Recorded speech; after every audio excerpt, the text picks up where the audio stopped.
Good morning my dear student. Welcome करता हूं आप सभी को आज के इस वीडियो में।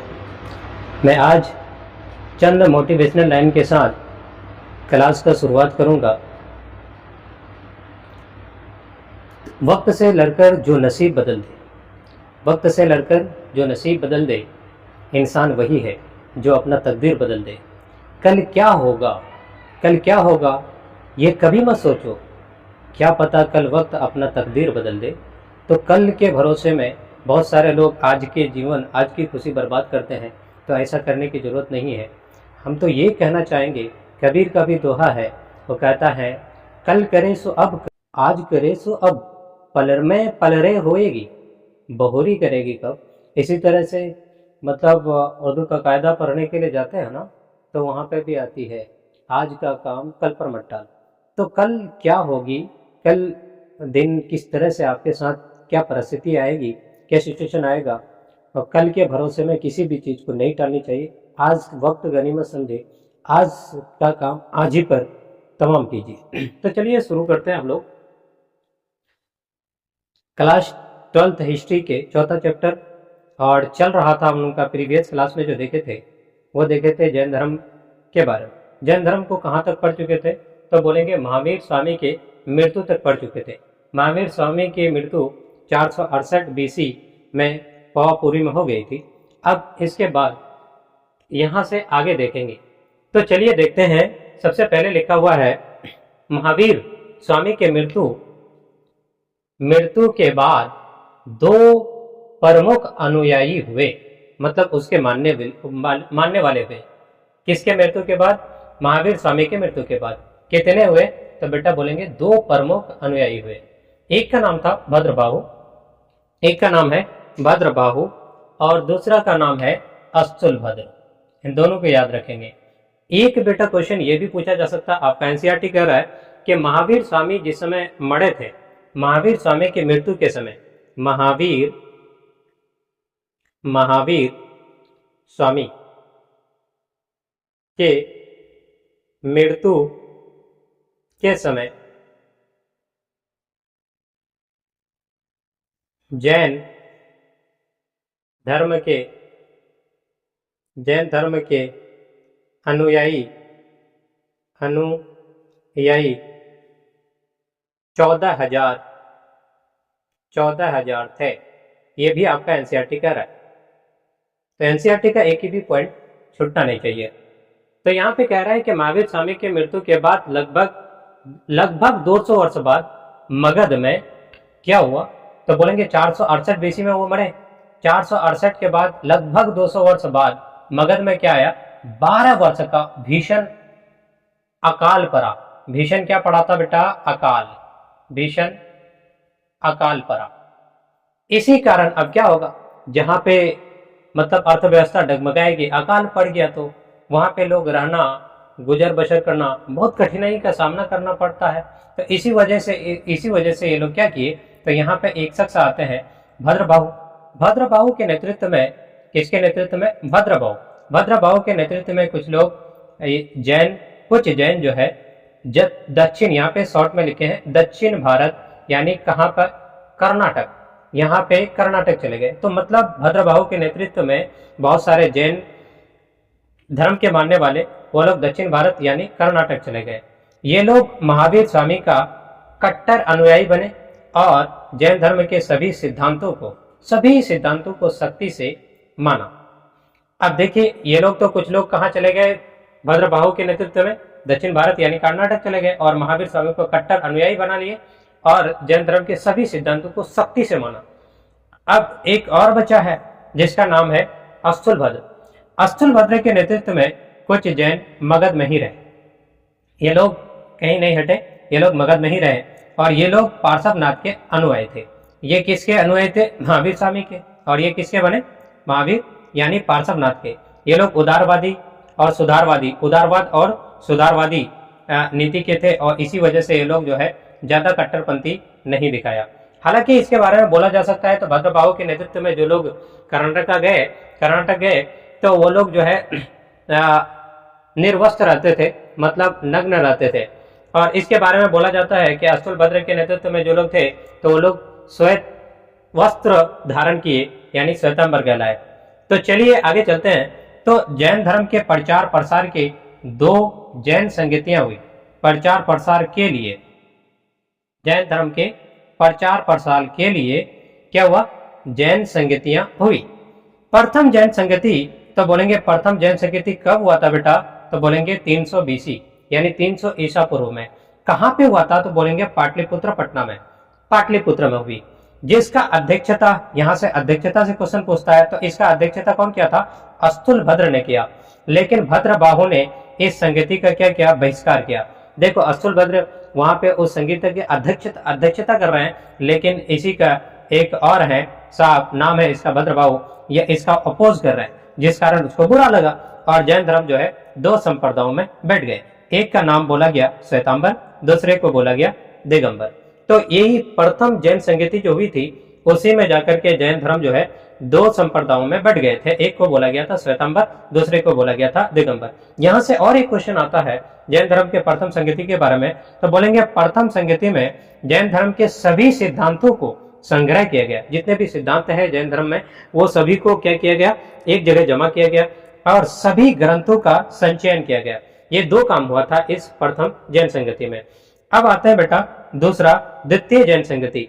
ये कब हुआ था, तो बोलेंगे ये हुआ था 512 ईस्वी में। कब हुआ था, 512 ईस्वी में।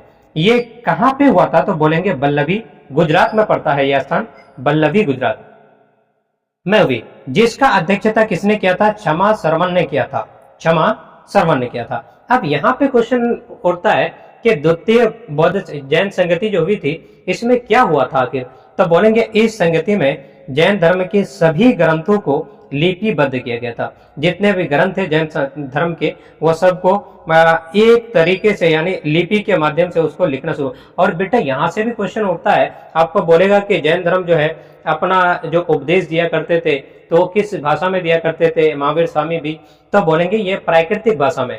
किस भाषा में दिया करते थे, तो बोलेंगे प्राकृतिक भाषा में, प्राकृतिक भाषा, प्राकृतिक भाषा का इस्तेमाल करते थे लोग, जो आसान होता था। अब यहां से एक बोर्ड के एग्जाम के व्यू से देखा जाए तो बहुत ही इंपॉर्टेंट पॉइंट मिलता है। ये क्वेश्चन बार बार पूछा गया है जैन धर्म से रिलेटेड। बोला जाता है कि श्वेतांबर और दिगंबर में अंतर लिखें, श्वेतांबर और दिगंबर में अंतर लिखें। तो यहाँ पे देखिए प्रश्न इसी तरह से आपको बनाना है, एक तरफ श्वेतांबर लिखेंगे, दूसरी तरफ दिगंबर लिखेंगे। तो यहाँ पे देखिए बेटा पहला पॉइंट क्या कह रहा है, इसे अस्तुलभद्र ने शुरू किया था। आपको बोला जाएगा कि श्वेतांबर को किसने शुरू किया था, तो बोलेंगे अस्तुलभद्र ने शुरू किया था। दिगंबर को किसने किया था, तो बोलेंगे भद्रबाहु ने। किसने किया था, भद्रबाहु ने शुरू किया था। दूसरा पॉइंट अगर देखेंगे श्वेतांबर का, तो यहाँ पे कहा जाता है कि ये लोग जो थे, ये लोग सफेद वस्त्र पहनते थे, यानी सफेद कपड़ा पहनते थे। और ये लोग कैसे रहते थे, तो बोलेंगे निर्वस्त्र, मतलब नंगे रहते थे। ये दिगंबर के संप्रदाय के लोग कैसे रहते थे, नग्न रहते थे, मतलब निर्वस्त्र, बिना कपड़े के रहते थे, नंगे रहते थे। तीसरा पॉइंट अगर श्वेतांबर का बोले, तो ये लोग मानते थे कि महिलाओं को मोक्ष मिल सकता है। इन लोगों का मानना था कि महिलाओं को मोक्ष मिल सकता है, लेकिन ये लोग कहते हैं बिल्कुल नहीं, महिलाओं को मोक्ष नहीं मिल सकता। अगला चौथा पॉइंट अगर देखें श्वेतांबर का, ये कह रहे हैं कि 19वीं तीर्थंकर जो थे मल्लीनाथ, इसका नाम क्या था, मल्लीनाथ। ये कह रहे हैं कि मल्लीनाथ जो थी वो महिला थी। कौन कह रहे हैं, श्वेतांबर वाले कह रहे हैं। लेकिन ये दिगंबर वाले क्या कह रहे हैं, ये कह रहे हैं कि 19वीं तीर्थंकर जो मल्लीनाथ थे वो पुरुष थे। इन लोगों का मानना था कि ये पुरुष है और ये लोगों का मानना है कि ये महिला है। अब यहाँ पे देखिए पांचवा पॉइंट श्वेतांबर का, ये कह रहे हैं कि ये लोग महावीर स्वामी को विवाहित मानते थे। ये लोग कह रहे हैं श्वेतांबर के महावीर स्वामी जो महावीर भगवान थे वो शादी किए हुए थे, है ना, वो विवाहित थे। और ये लोग कह रहे हैं कि नहीं, महावीर स्वामी अविवाहित थे, शादी नहीं किए थे। यहाँ पे कुछ इंपॉर्टेंट नोट के रूप में लिख दिए हैं बेटा। यहाँ पे लिखे क्या है कि जैन साहित्य को आगम कहा जाता है। आपको बोला जा सकता है यहाँ पे ऑब्जेक्टिव में जैन साहित्य को क्या कहा जाता है, तो बोलेंगे जैन साहित्य को आगम कहा जाता है। और ये भी क्वेश्चन पूछा जाता है आगम का अर्थ क्या होता है बेटा, तो बोलेंगे आगम का अर्थ होता है सिद्धांत। आगम का अर्थ सिद्धांत होता है। अब देखिए यहाँ पे जैन धर्म में कितने अंग होते हैं, तो बोलेंगे 12 अंग होते हैं। कितने उपांग होते हैं, तो बोलेंगे 12। और परकीर्णन कितने होते हैं तो बोलेंगे 10, और मंगलसूत्र कितने होते हैं तो 4। इस पॉइंट को भी याद रखना है। अगला यहाँ पे देखेंगे तो प्रमुख को यहाँ पे लिखा है गया प्रमुख जैन मंदिर।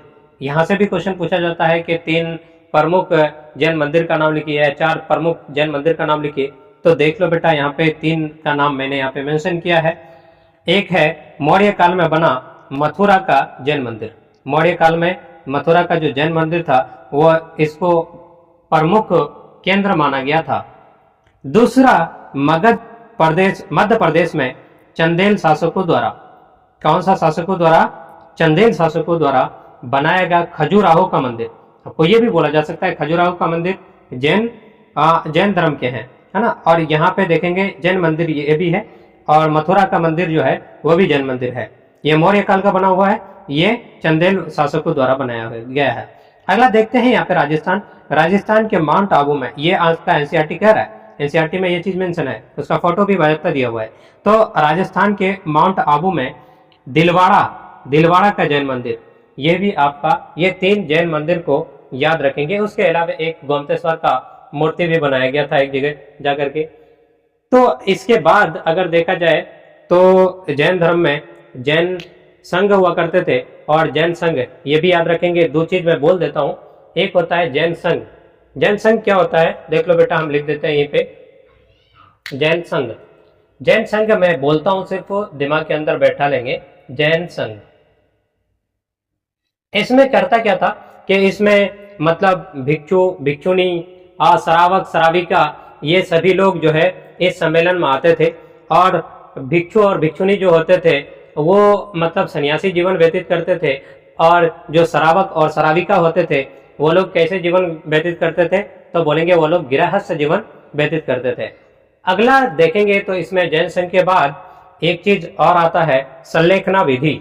संलेखना विधि ये भी देख लेंगे, संलेखना विधि या संलेखन विधि या पद्धति भी बोल सकते हैं, इसको पद्धति भी कहा जा सकता है। ये क्या होता है तो बोलेंगे कोई भी व्यक्ति भगवान के प्यारा होना चाहते हैं, भगवान के पास जाना चाहते हैं, महापरिनिर्वाण को पाना चाहते हैं, तो उसके लिए मरने से पहले वह अपना खान पान त्याग देता है और भगवान के सामने समर्पित हो जाता है कि अब मुझे कुछ खाना पीना नहीं है, बिल्कुल भगवान के पास जाना है। तो उस तरह जो मरते हैं उसी को संलेखना विधि कहा जाता है। उस पद्धति के जो मरने से पहले खान पान बिल्कुल बंद कर देता है और ऐसे मर जाता है तो उसको संलेखना विधि। इसी संलेखना विधि के द्वारा कर्नाटक में अगर देखा जाए तो आपका चंद्रगुप्त मौर्य ये भी संलेखना पद्धति से ही मरे थे।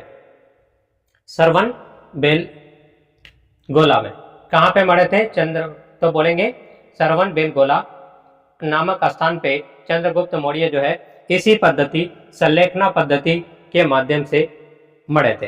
तो ये था फुल्ली रूप से जैन धर्म का पूरा इतिहास। जैन धर्म यहीं से क्लोज हो जाते हैं, इसका पूरा हिस्ट्री आपके बोर्ड में है। थैंक यू, बस आज के लिए इतना ही।